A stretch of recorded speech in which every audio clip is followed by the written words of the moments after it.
जय हिंद साथियों। तो कैसे हैं आप लोग? आई होप आप लोग बहुत अच्छे होंगे, स्वस्थ होंगे और आने वाली बोर्ड की तैयारी अच्छे तरीके से कर रहे होंगे। आज का वीडियो उसी छात्र के लिए है जो इस साल यानी कि 2026 में मैट्रिक का परीक्षा देने वाले हैं। उसके लिए हम लेकर आए टॉप 50 साइंस का मोस्ट इम्पोर्टेंट ऑब्जेक्टिव क्वेश्चन। इसलिए वीडियो को अंत तक जरूर देखिएगा और दोस्तों के साथ जरूर शेयर कर दीजिएगा। इसी तरह के वीडियो के लिए हमारे चैनल को सब्सक्राइब कर लीजिएगा। चलिए हम यहाँ पर बढ़ते हैं। पहला क्वेश्चन हमारा आता है, चीनी का रासायनिक सूत्र है। चीनी का रासायनिक सूत्र क्या होता है? तो चीनी का रासायनिक सूत्र होता है C12H22O11। ऑप्शन सी इसका बिल्कुल करेक्ट आंसर हो जाएगा। और ऑप्शन बी यहाँ ग्लूकोज का सूत्र है। ग्लूकोज ग्लूकोज याद कर लीजिए, ग्लूकोज का सूत्र C6H12O6 है। कभी कभी पूछता है। यहाँ पे देखिए, रासायनिक अभिक्रिया के दौरान किसी पदार्थ में ऑक्सीजन का हानि होता है तो वह कहलाता है। ऑक्सीजन का हानि यहाँ पर उपचयन में होता है। ऑक्सीजन का हानि और हाइड्रोजन का वृद्धि किसमें होता है? अपचयन में। ऑप्शन बी इसका बिल्कुल करेक्ट आंसर हो जाएगा। और ऑक्सीजन का लाभ होता है उपचयन में, हाइड्रोजन की हानि होती है। लेकिन अपचयन में ऑक्सीजन की हानि होती है और हाइड्रोजन की वृद्धि होती है।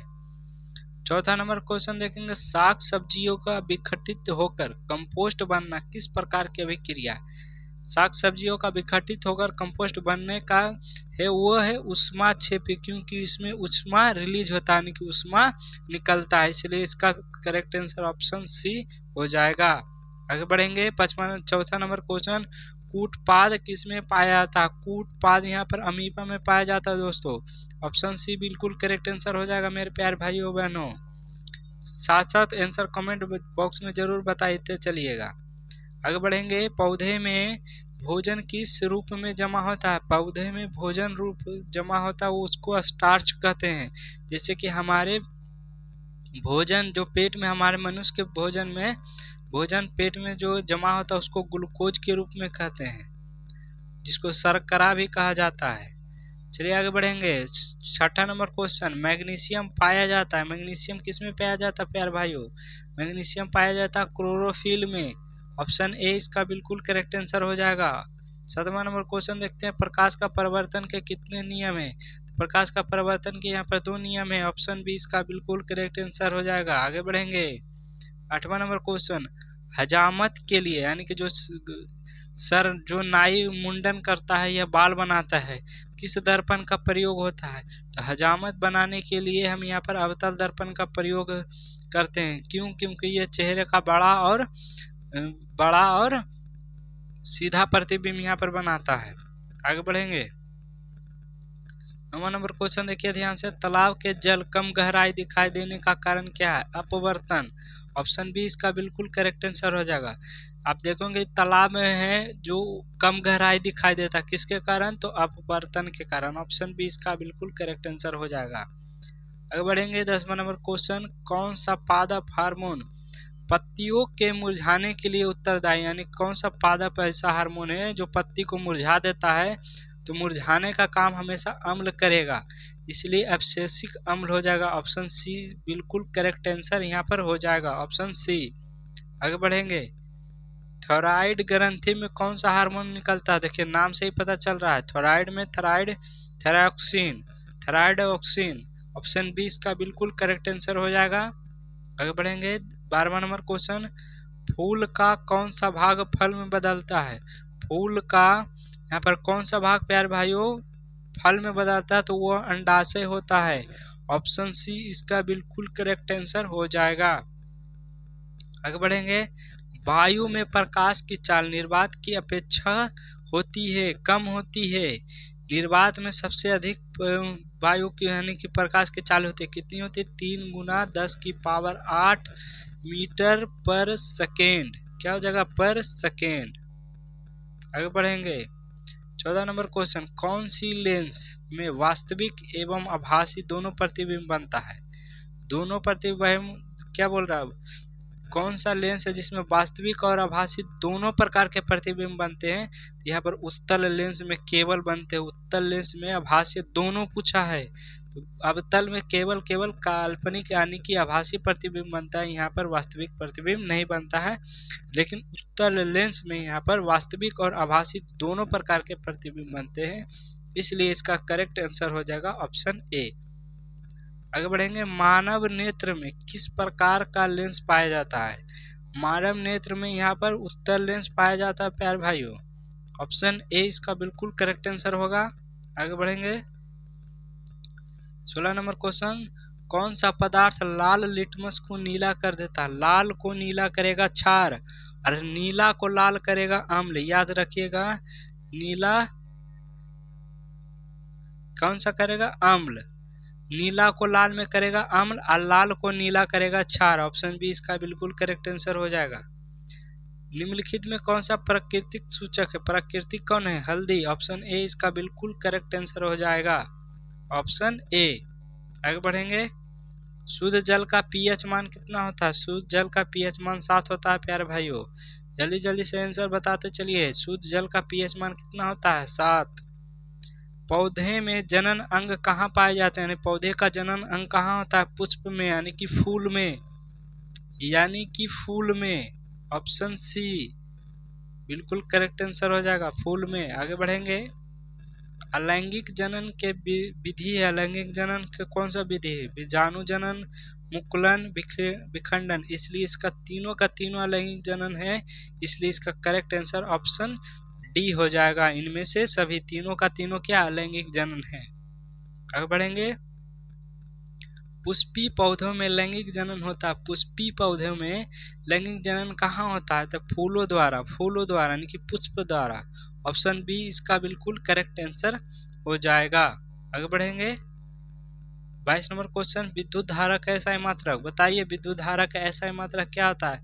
तो विद्युत धारा का एसआई मात्रक भाइयों एम्पियर होता है। ऑप्शन डी इसका बिल्कुल करेक्ट आंसर हो जाएगा। आगे बढ़ेंगे, विद्युत आवेश का एसआई मात्रक। विद्युत आवेश का एसआई मात्रक होता है, विद्युत आवेश का एसआई मात्रक यहाँ पर कूलम्ब होता है।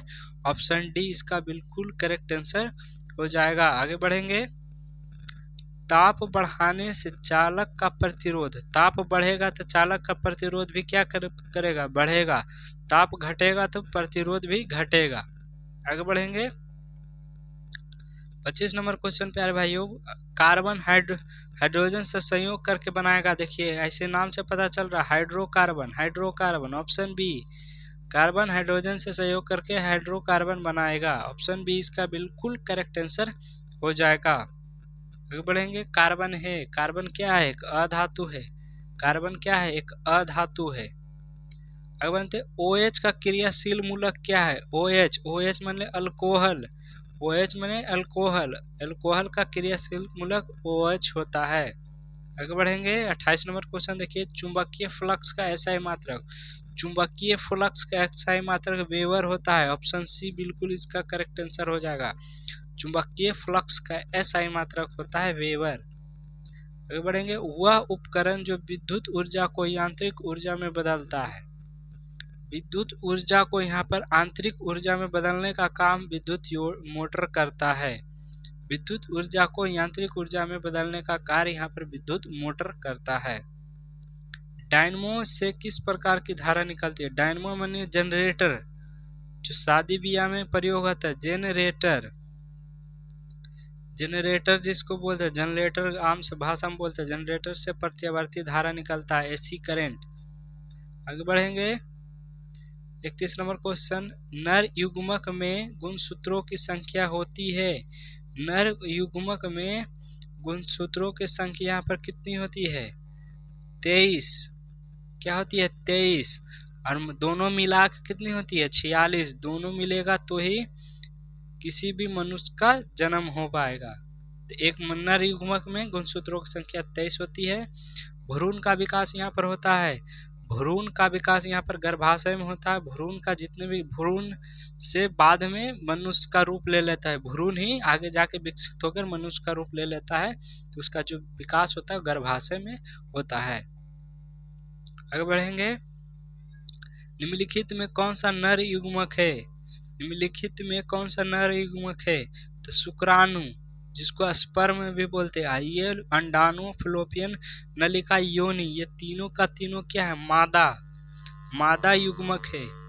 क्या हमारा है, यानी कि फीमेल गैमेट, इंग्लिश में बोलते हैं फीमेल गैमेट, और हिंदी में मादा युग्मक, और शुक्राणु यहाँ पर नर युग्मक है।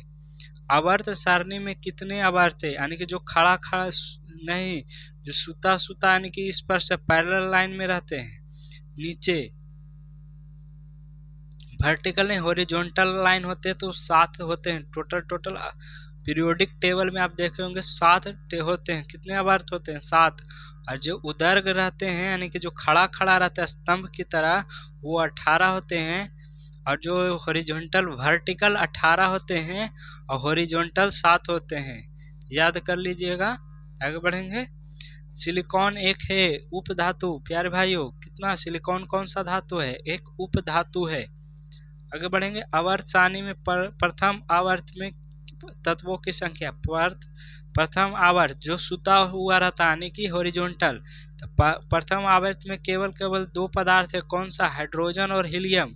ऊपर में सबसे ऊपर में देखे होंगे हाइड्रोजन हीलियम 2 पदार्थ होते हैं। ऑप्शन ए इसका बिल्कुल करेक्ट आंसर होगा। आगे बढ़ेंगे। मानव शरीर में किसी समान कोशिका में गुणसूत्रों के कितने युग्म होते हैं, तो कितने होते हैं यहाँ पर, 23। ऑप्शन सी 23 होते हैं। कितने होंगे यहाँ पर, सी। मनुष्य के समान गुणसूत्रों के कितने युग्म, 23 के 2 युग्म होते हैं, 23 × 2 = 46। आगे बढ़ेंगे। 46 23 और 23 क्या करें, मानव शरीर में, क्योंकि मानव शरीर में 23 ही होता है, बाकी जन्म के वक़्त वो जुड़ के 46 हो जाता है, लेकिन मनुष्य के शरीर में कितने युग्मक होते हैं, तो 23। लिंग गुणसूत्रों का पूर्ण जोड़ा पाया जाता है, यानी पूर्ण जोड़ा, यहाँ पर बोला लिंग गुणसूत्रों का पूर्ण जोड़ा किसमें पाया जाएगा, यानी कि 23 और 23 कहाँ पर जुटता है, तो 23 और 23, यहाँ पर 23 और 23 गुणसूत्र जुटता है स्त्री में। क्यों, क्योंकि स्त्री ही गर्भवती होती है, यहाँ पर पुरुष गर्भवती नहीं होती है। यहीं से डिसाइड होता है XX क्रोमोसोम, तो हो जाएगा यहाँ पर क्या हो जाएगा, लड़की, और XY क्रोमोसोम यहाँ पर हो जाएगा लड़का। आगे बढ़ेंगे। मंडल ने अपने आनुवांशिक प्रयोग हेतु किस पौधे पर, तो जो हमारे मेंडल साहब थे वो आनुवांशिक का प्रयोग किए थे मटर के दाने पर। किस पे किए थे, मटर के दाने पर। आगे बढ़ेंगे। 40वां नंबर क्वेश्चन। डीजल का उपयोग होता है, डीजल का उपयोग देखिए कहाँ कहाँ होता है, भारी वाहनों में होता है, रेल इंजनों में भी होता है, विद्युत उत्पादन में भी होता है, इसलिए इसका सही आंसर हो जाएगा ऑप्शन डी। क्या होता है, डीजल का उपयोग सभी जगह यहाँ पर किया जाता है। निम्न में कौन सा ऊर्जा है जो प्रदूषण मुक्त है, यानी कि कौन सा ऐसा ऊर्जा है जिसमें प्रदूषण नहीं होता। सौर ऊर्जा में प्रदूषण नहीं होता भाइयों, जल विद्युत ऊर्जा में भी नहीं होता, पवन ऊर्जा में भी नहीं होता, इसलिए इसका सही आंसर हो जाएगा ऑप्शन डी। आगे बढ़ेंगे। 42 नंबर क्वेश्चन। निम्नलिखित में कौन बायोगैस का मुख्य घटक है, तो बायोगैस में मीथेन पाया जाता है। कौन सा गैस पाया जाता है, मीथेन, मीथेन गैस पाया जाता है बायोगैस में। आगे बढ़ेंगे। 43 नंबर क्वेश्चन। कौन सा अधातु कमरे के ताप पर द्रव अवस्था में रहता है, तो यहाँ पर हो जाएगा ब्रोमीन। यहाँ पर अधातु पूछा है, वहीं पर धातु पूछता, यहाँ पर धातु पूछता, ये पाया नहीं, पारा हो जाएगा, पारा। यदि पूछता धातु, कौन सा ऐसा धातु जो कमरे के ताप पर यहाँ पर द्रव अवस्था में रहता है, तो वो पारा हो जाएगा, और अधातु पूछा है इसलिए यहाँ पर ब्रोमीन हो जाएगा। निम्नलिखित में कौन से धातु को चाकू से आसानी से काटा जा सकता है, तो सोडियम, सोडियम को ही धातु को, ऐसा ही एक सबसे मुलायम धातु होता है सोडियम, और भी होता है, लिथियम भी होता है, लेकिन लिथियम यहाँ पर ऑप्शन में नहीं है। लिथियम और एक और होता है पोटेशियम, पोटेशियम भी, ये 3 ऐसे धातु हैं जिसको आसानी से चाकू से यहाँ पर काटा जा सकता है, बाकी को नहीं काटा जा सकता है। ग्रेफाइट होता है विद्युत का सुचालक, ग्रेफाइट भले ही एक अधातु है, लेकिन ये विद्युत का चालन यहाँ पर करता है प्यारे भाइयों। क्या करता है? विद्युत का चालन यहाँ पर करता है, ये अधातु होते हुए, अपवाद में है ये। सभी जीव जंतुओं के लिए ऊर्जा का अंतिम स्रोत क्या है? सूर्य। सभी जीव जंतुओं के लिए अंतिम यानी कि सबसे क्या है, क्योंकि ग्रह के पास तो अपना ऊर्जा है नहीं, चंद्रमा के पास भी नहीं है, कोयला भी नहीं, सूर्य अंतिम क्या है? अंतिम स्रोत क्या है? सूर्य। सूर्य के पराबैंगनी किरण से, जिसको बोलते हैं पराबैंगनी किरण से मनुष्य को कौन सी बीमारी हो सकती है? तो त्वचा का कैंसर। क्या हो जाएगा यहाँ पर? ऑप्शन डी यहाँ पर दिख रहा होगा, त्वचा का कैंसर हो जाता है। कौन सा हो जाता है? त्वचा का कैंसर। वायुमंडल में CO2 की उपस्थिति, वायुमंडल में यहाँ पर CO2 कितना % पाया जाता है? तो पाया जाता है 0.03%। कितना पाया जाता है? 0.03%। वायुमंडल में नाइट्रोजन 78% पे आ जाता है प्यारे भैया, और ऑक्सीजन 21% पाया जाता है। O2 क्या पाया जाता है? O2 21%। आगे बढ़ेंगे। CFC, last question. CFC chlorofluorocarbon. CFC मतलब क्लोरोफ्लोरोकार्बन का उपयोग होता है जेट इंजनों में, रेफ्रिजरेटरों में यानी कि फ्रीज, जिसको फ्रीज बोलते हैं, और एयर कंडीशनर में। इसलिए इसका सही आंसर हो जाएगा ऑप्शन डी, इनमें से सभी में क्लोरोफ्लोरोकार्बन यानी कि CFC का प्रयोग किया जाता है। इस प्रकार से हमने टॉप मोस्ट 50 ऑब्जेक्टिव क्वेश्चन यहाँ पर कवर कर चुके हैं। तो इस प्रकार से इसी तरह वीडियो को देखने के लिए हमारे चैनल को जरूर से जरूर सब्सक्राइब कर लीजिए। और हाँ, नेक्स्ट वीडियो आपको किस चैप्टर का ऑब्जेक्टिव क्वेश्चन चाहिए या किस सब्जेक्ट का चाहिए, जरूर कमेंट में बताइएगा। चलिए मिलते हैं नेक्स्ट वीडियो में। जय हिंद, जय भारत।